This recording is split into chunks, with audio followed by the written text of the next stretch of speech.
A couple of years ago, I found myself driving through the desolate landscape of the Colorado-New Mexico border in the dead of night. It was around 4 a.m., and I was in desperate need of fuel.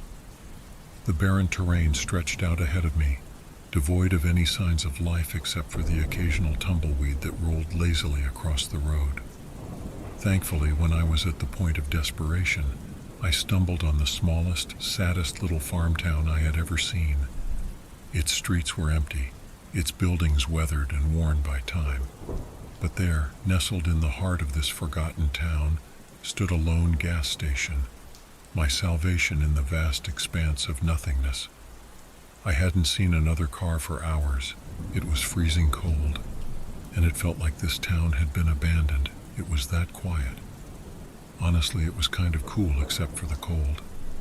As I pulled up to the pumps, I did feel a sense of unease. The eerie quiet of the town was strange, and I couldn't shake the feeling that I was being watched.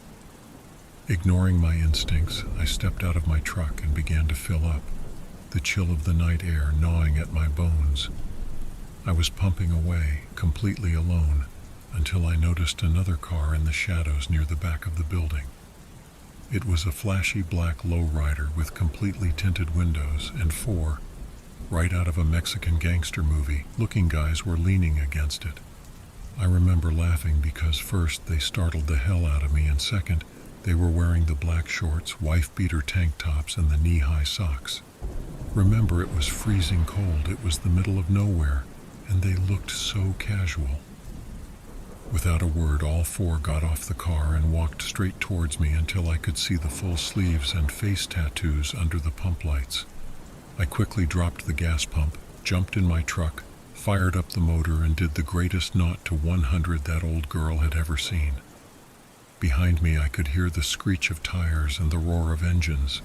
20 seconds after burning out onto the highway, I saw headlights swerve out and follow me. My heart was pounding, but little did they know, my beat-up-looking Dodge truck had the Hemi motor and a couple of upgrades. I pushed the accelerator to the floor, the adrenaline coursing through my veins. They never had a chance, and after a few miles, their headlights disappeared in my rearview mirror. As I raced away from the scene, my heart still pounding in my chest, the gravity of what had just transpired started sinking in. It wasn't until later, when telling a friend in law enforcement what had happened, and he revealed the truth about the area I had just escaped from, that the full weight of the situation hit me. The Mexican cartels, he explained, had been known to use these remote back roads to transport their illicit cargo, avoiding detection on the interstate. In that moment, the laughter died on my lips, replaced by a cold dread at the realization of just how close I had come to becoming entangled in their dangerous web. From that day on, the memory of that harrowing encounter haunted me. And as I continue on my journeys, I can't shake the feeling that I had narrowly escaped a fate far worse than I could have ever imagined.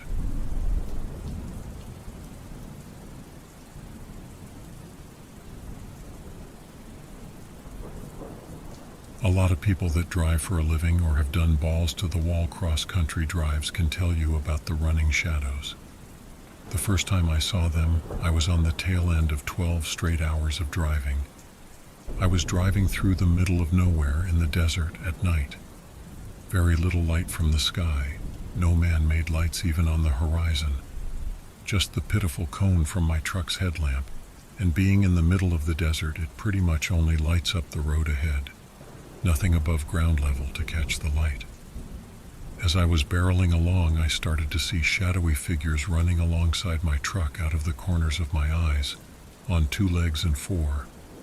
All I could think about was the creepy stories you read online about shit that lives out in the desert, or the Asian ghost stories where if you don't acknowledge the spirit, it can't harm you. So I have my eyes glued to the road, refusing to let them flicker off to the side. I rolled my windows up and cranked up the volume on my radio. I drove like that for probably an hour and a half until they slowly petered out roughly 15 minutes outside of a little one-horse town. Over the years, I've had people try to carjack me, people try to rob me after I've pulled over to render aid, People jump out at me on twisty mountain roads, you name it. But nothing matching that level of fear the first time I saw them. I felt like my spine was rippling like a ribbon in a wind trying to jump clear out of my back and hide under the seat. Sleep deprivation mixed with sensory deprivation does some strange things.